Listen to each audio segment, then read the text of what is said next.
Hello students, तो आज हम पढ़ेंगे लंग्स के बारे में। तो लंग्स कैसा होता है? लंग्स कुछ ऐसा होता है। क्या एग्जैक्टली ऐसा होता है? नहीं, एग्जैक्टली ऐसा नहीं होता है। लेफ्ट लंग जो है वो कुछ ऐसा होता है। ऐसा क्यों होता है? क्योंकि यहाँ पे एक स्ट्रक्चर होता है, इसको बोलते हैं हार्ट। हार्ट होने के कारण ये थोड़ा सा दब जाता है, इसलिए एक नॉच बन जाता है यहाँ पर। इस नॉच का नाम क्या दे देते हैं? Cardiac notch. ओके, अब यहाँ पर हो गया मतलब ट्रैकिया। ट्रैकिया से इधर आ गया पैनब्रोंकी, सेंट्रल ब्रोंकी, टर्सरी ब्रोंकी, बहुत सारे ब्रोंकी। लास्ट में आता है एल्विलाई। ओके, लास्ट में एल्विलाई।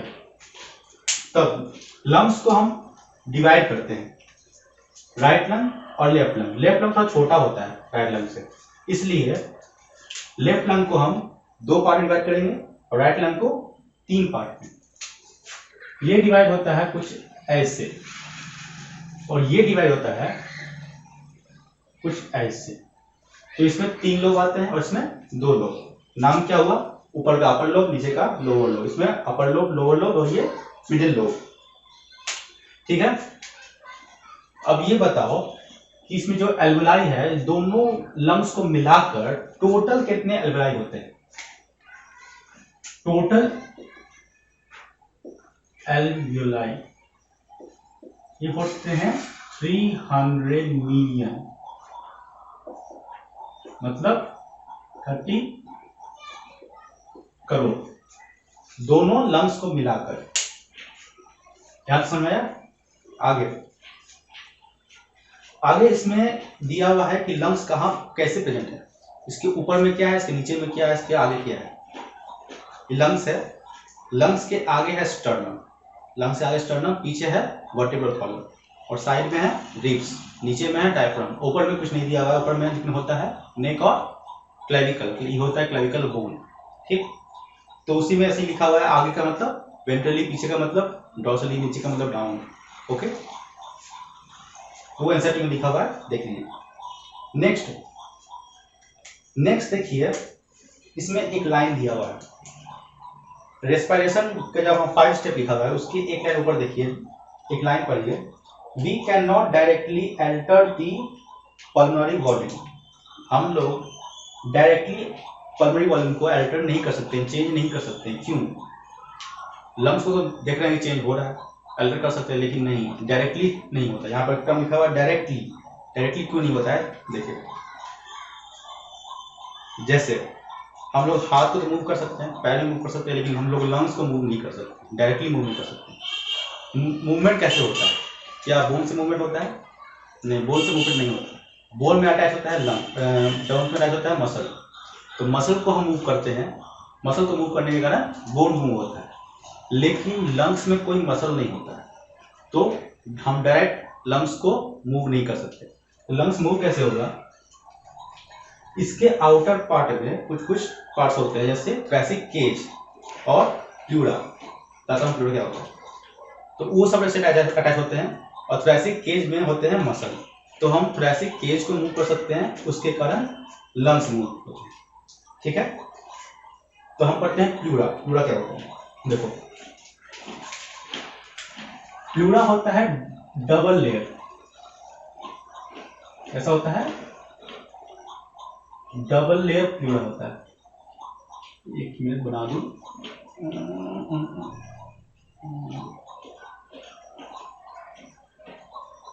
ओके, डबल लेयर होता है। 2 लेयर हुआ, एक इनर लेयर, एक आउटर लेयर, दोनों का अलग अलग नाम। अंदर वाले को बोलते हैं विसरल और बाहर वाले को बोलते हैं पैराइटल लेयर। बाहर वाले को पैराइटल लेयर, अंदर वाले को विसरल लेयर। प्लूरा के बाहर भी एक पार्ट होता है, इसको बोले हम थोरैसिक केज। तो ये सब एक दूसरे से जुड़े रहते हैं। जुड़ते कैसे हैं वो बताता हूँ। जैसे लंग्स एक, मान लो एक बैलून है, बैलून को हम दबाते हैं और उठाते हैं, तो उसको हम दबा रहे हैं, अपने से तो वो नहीं हो रहा है। उसी कारण ऐसा ही लंग्स है, लंग्स को हम थोरेसिक केस की मदद से अंदर ढकेलते हैं या बाहर खींचते हैं, अपने से वो मूव नहीं होता है। तो कहाँ थे प्लैडर प्लूरा और विसल प्लूरा। प्लूरा के अंदर एक फ्लूइड होता है, प्लूरा के अंदर एक फ्लूइड होता है, फ्लूइड का नाम देते हैं, ये हो गया फ्लूइड, इस फ्लूइड को नाम देते हैं, जो प्लूरा है तो pleural fluid, pleural fluid. Pleural fluid एक फिक्स अमाउंट में होता है, ज्यादा नहीं होता है, कम भी नहीं होता है। प्लूरल फ्लूइड क्यों होता है? क्योंकि जैसे हम कूद रहे हैं, कूदे तो लंग्स हिल रहा है, लंग्स डैमेज हो सकता है, लंग जाके 30 टका जाएगा, डैमेज हो सकता है। उसी के कारण प्लूरल फ्लूइड होता है कि वो फ्रिक्शन को कम कर देता है, फ्रिक्शन कम कर देगा तो वो स्मूथ हो जाएगा, स्मूथ हो जाएगा तो डैमेज नहीं होगा। लेकिन कभी कभी प्लूरल फ्लूइड ज़्यादा हो जाता है, बैक्टीरियल इन्फेक्शन हो जाता है, इसके कारण प्लूरल फ्लूइड ज़्यादा हो जाता है। अगर ज़्यादा प्लूरल फ्लूइड हो जाएगा ये फूल जाएगा, फूलने के कारण लंग्स को वो ढकेल लेगा, लंग्स को अगर दबेगा तो फिर पेन होगा, इसलिए इसको एक डिजीज बोल देते हैं। प्लूरल फ्लूइड अगर ज़्यादा हो गया तो उससे एक डिजीज बोलते हैं, उसका नाम है प्लूरिसी। क्या? प्लूरिसी। ठीक, अब देखिए, अब ये बताइए प्लूरा है वो घिंचाता कैसे, सब एक दूसरे के साथ चिपके कैसे रहते हैं, फेविक्विक लगाते हैं यहाँ पर चिपक जाएगा, तो खींचने, जब वो खिंचाता है, जब लंग्स को कैसे किए तो खींच रहे हैं, तो लंग्स कैसे खिंचा रहा है वो देखिए। जैसे ये हो गया लंग्स, ये हो गया प्लूरा और ये हो गया ऐसे केज, तो सब एक दूसरे से जुड़े होते हैं एक प्रेशर से, सब एक दूसरे पे प्रेशर लगाते हैं, खींचने वाला प्रेशर मतलब नेगेटिव प्रेशर। तो इसमें प्रेशर होता है लगभग -5 का, 5 mg। ठीक, तो उसके कारण ये चिपका रहता है, प्रेशर नेगेटिव प्रेशर लगाता है तो इसको घींचे रखता है, और उसको छोड़ दिया तो कोलैप्स कर जाएगा, पचक जाएगा, इसलिए इसको घींचे रहता है। तो जैसे हम सांस लिए तो केज को फैलाएं, तो खेत में आने से पूरा किसका, उसके कारण लंग्स भी फूला।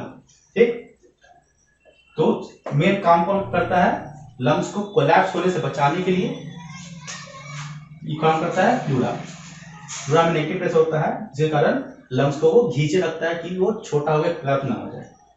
ठीक, ये काम हुआ प्लूरा। प्लूरा का अच्छा ध्यान रखिएगा, प्लूरा एग्जाम में आ चुका है। ओके, नेक्स्ट है एल्वेलाई। नेक्स्ट एल्वेलाई, एल्वेलाई होता है टोटल 300 मिलियन। ओके, तो देखो ये हो गया एल्वेलाई। एल्वेलाई में सेल्स होते हैं, सेल्स बहुत सारे सेल्स होते हैं। इस सेल्स का नाम क्या है? सेल्स ही बहुत तरह के होते हैं, एक हो गया squamous cell, cuboidal cell, columnar cells. इसमें जो सेल्स होते हैं उसके बोलते हैं स्क्वैमस सेल्स, और उसको एक स्पेसिफिक नाम दे देते हैं, न्यूमोसाइट्स। ओके, एल्वेलाई का सेल्स को बोलते हैं न्यूमोसाइट्स, लेकिन न्यूमोसाइट दो तरह के इसमें पाए जाते हैं, एक न्यूमोसाइट टाइप 1 और एक टाइप 2। तो इसमें दो तरह की जरूरत है। देखो, जैसे लंग्स था, लंग्स को कोलैप्स करने से ज्यादा सा कौन, प्लूरा, वैसे ही एल्वेलाई है, एल्वेलाई को कोलैप्स कर सकता है, तो उससे बचाने के लिए एक नेचर ने प्रोवाइड कर दिया टाइप 2 न्यूमोसाइट्स। वो टाइप 2 न्यूमोसाइट्स टाइप 1 से थोड़ा सा बड़ा होता है। ठीक, अब कैसे बचाता है वो जानने के लिए थोड़ा सा फिजिक्स समझना पड़ेगा। फिजिक्स में आपने पढ़ा होगा सरफेस टेंशन के बारे में, इसमें एक फॉर्मूला देखा होगा, T = 2T/r। यहाँ P हो गया प्रेशर, T हो गया सरफेस टेंशन, R हो गया रेडियस। तो सरफेस टेंशन क्या काम कैसे करता है? जैसे एक सरफेस है, इस पर एक वाटर ड्रॉप डालें तो वो कैसा होता है, ऐसा या ऐसा, ऐसा ऐसा क्यों नहीं होता? ऐसा इसलिए नहीं होता है क्योंकि वो सरफेस टेंशन उसमें लगता है। जैसे ये है वाटर ड्रॉप, इसमें बहुत सारे मॉलिक्यूल है, ठीक। हर मॉलिक्यूल को, जितने भी मॉलिक्यूल है सब खींचे रहते हैं। जैसे इस मॉलिक्यूल है, इसको सब खींच रहा है, ठीक। लेकिन जो यहाँ पर है इसको तो खींचने वाला नहीं है, इसे ये नीचे खींच रहा है लेकिन कोई ऊपर खींचने वाला नहीं है। तो क्या होगा, ऊपर कोई खींचने वाला नहीं है तो सब के सब मॉलिक्यूल चाहेगा वो नीचे चल जाए। तो नीचे जितना जाते जाएगा, यहाँ नीचे चल गया और ये वाला चल गया उधर, तो क्या होगा, ये ऐसा बन जाएगा। ये यहाँ से जो था नीचे चल गया और इधर चल गया उधर। तो ऐसा क्यों होता है, सब एक दूसरे को खींच रहा है तो एकदम छोटा में पैक हो जाएगा। छोटा में पैक हो जाएगा मतलब सबसे स्मॉलेस्ट एरिया बनाते हैं। सबसे स्मॉलेस्ट एरिया किसका होता है, कौन से शेप का, सर्कल का, इसलिए वो एक सर्कल में चेंज होता है और एकदम पैक हो जाता है, ठीक। वैसा ही इसमें होगा, एल्वोलाई में, एल्वोलाई है, इसका भी यहाँ पर वाटर मॉलिक्यूल हो, वो भी एक दूसरे को खींचेगा। खींचने का लेकिन तो छोटा हो सकता है, छोटा होने के बाद कोलैप्स कर सकता है, लेकिन ये कोलैप्स नहीं करता, इसकी वजह से टाइप 2। अब देखो टाइप 2 में क्या होता है, टाइप 2 न्यूक्लियोसाइट में क्या होता है। टाइप 2 न्यूक्लियोसाइट से एक चीज सिक्रीट होता है, इसको नाम देते हैं, एक सर्फेक्टेंट सिक्रीट होता है, इसको नाम देते हैं लेसिथिन या लेसिथिन। लेसिथिन कैसा होता है, जैसे ये होगा लगभग लेसिथिन, लगभग ऐसा होता है, ऐसा नहीं, नीचे में एक ही होता है लेकिन उतना जरूरत नहीं है, ठीक। डाइपाल्मिटाइल होता है, डाइपाल्मिटाइल। तो ये होता है जो पाल्मिटाइल ग्रुप होता है, ये होता है हाइड्रोफोबिक, हाइड्रोफिलिक ग्रुप होता है, और नीचे में जो होता है वो हाइड्रोफोबिक होता है। तो ये था, इसमें ये है,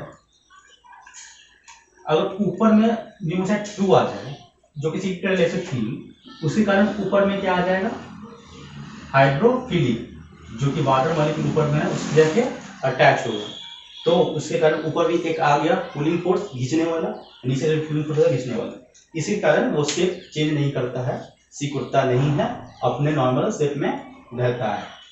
समझ में आया टाइप 2 का। टाइप 2 क्या करता है, टाइप 2 एक सीक्रेट करता है, सर्फेक्टेंट सीक्रेट करता है, उसका नाम है लेसिथिन, जो कि एल्वोलाई को कोलैप्स करने से बचाता है। लंग्स को कोलैप्स करने से कौन जाता है, प्लूरा नेगेटिव प्रेशर के कारण जो खींचे रहता है, और एल्वोलाई से जाता कौन है, न्यूक्लियोसाइड टाइप 2। यहां तक समझ आया, यहां तक कोई दिक्कत, ओके। लंग्स में कुछ फैगोसिटिक सेल्स होते हैं, हर जगह कुछ ना कुछ फैगोसिटिक सेल्स होते हैं, हर जगह का नाम अलग अलग है। लंग्स में फैगोसिटिक सेल का नाम है डस्ट सेल्स, हर जगह आपको फैगोसिटिक सेल का नाम अलग अलग मिलेगा, ठीक। काम सबका सेम है, नाम अलग अलग जगह का अलग अलग नाम रख दिया गया है, अलग अलग जगह पे। लंग्स में नाम है डस्ट सेल, ये फैगोसिटिक होता है, जो भी फॉरेन पार्टिकल्स आते हैं, बैक्टीरिया आते हैं, उसको मारने का काम करता है, ठीक है। अब देखो क्वेश्चंस, कुछ क्वेश्चन जो प्रीवियस ईयर में आए हुए हैं, कैसे क्वेश्चन आए थे। देखो एक क्वेश्चन आया नीट 2013 में, नीट 2013 में क्वेश्चन आया था, वो डायरेक्ट क्वेश्चन आया था सिर्फ एनसीईआरटी के डायग्राम से, लेकिन उसमें थोड़ा सा डिटेल भी पूछ दिया गया था। एक डायग्राम दे दिया था, डायग्राम देने के बाद बता दिया, उसमें ऑप्शन दे दिया ABCD, अब पूछ लिया कि नीचे जो होता है वो क्या होता है, नीचे डायग्राम होता है, ठीक। डायग्राम क्या क्या काम है आगे बताऊंगा। इसके बाद दे दिया ट्रैकिया, ये ट्रैकिया होता है, ट्रैकिया के बारे में लिख दिया इसमें, ये इसमें कंप्लीट कार्टिलेजिनस रिंग होता है, जो कि गलत हो गया, इसमें इनकम्प्लीट होता है।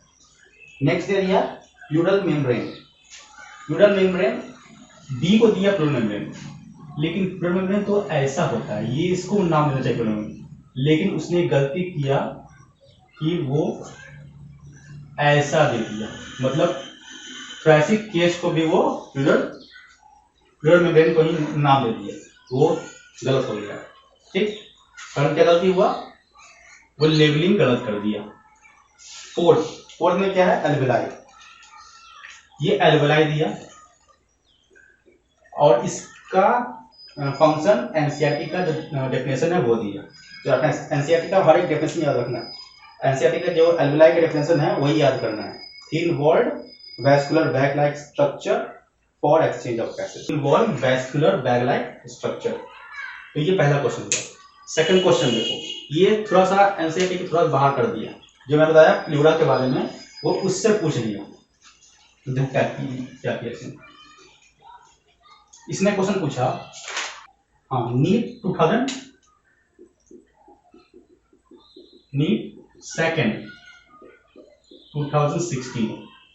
इसमें क्वेश्चन पूछा कि lungs do not collapse between breaths, lungs do not collapse between breaths and some air always remain in the lungs which are never be expelled। हमेशा लंग्स में कुछ ना कुछ हवा होता है जो कि बाहर नहीं निकलता है, किसकी वजह से, और लंग्स कोलैप्स नहीं होता है किसकी वजह से, प्लूरा की वजह से। मैं बता दिया प्लूरा की वजह से, लेकिन इसमें कुछ और दे दिया।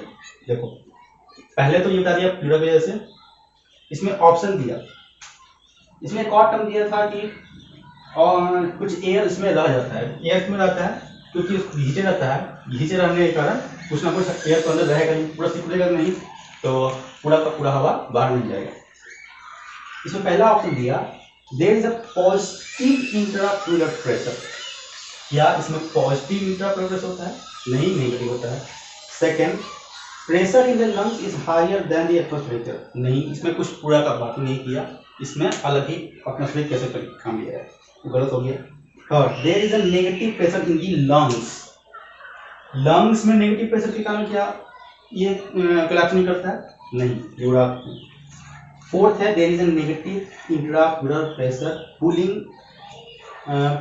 एट द लंग वॉल्स, मतलब समझे, प्लूरा या इसको खींचे रहता है लंग्स को, तो आंसर है फोर्थ।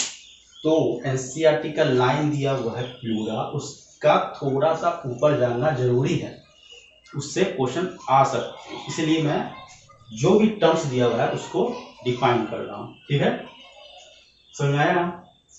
यहाँ तक कोई भी डाउट है तो नीचे कमेंट्स में पूछिए, या फिर नीचे मेरा कॉन्टैक्ट नंबर दिया हुआ है उसमें पूछ सकते हैं, लेकिन कॉन्टैक्ट नंबर में सिर्फ जो जनरल जो क्वेश्चन होता है सिर्फ वही पूछिए, आउट ऑफ सिलेबस क्वेश्चन ना पूछिए।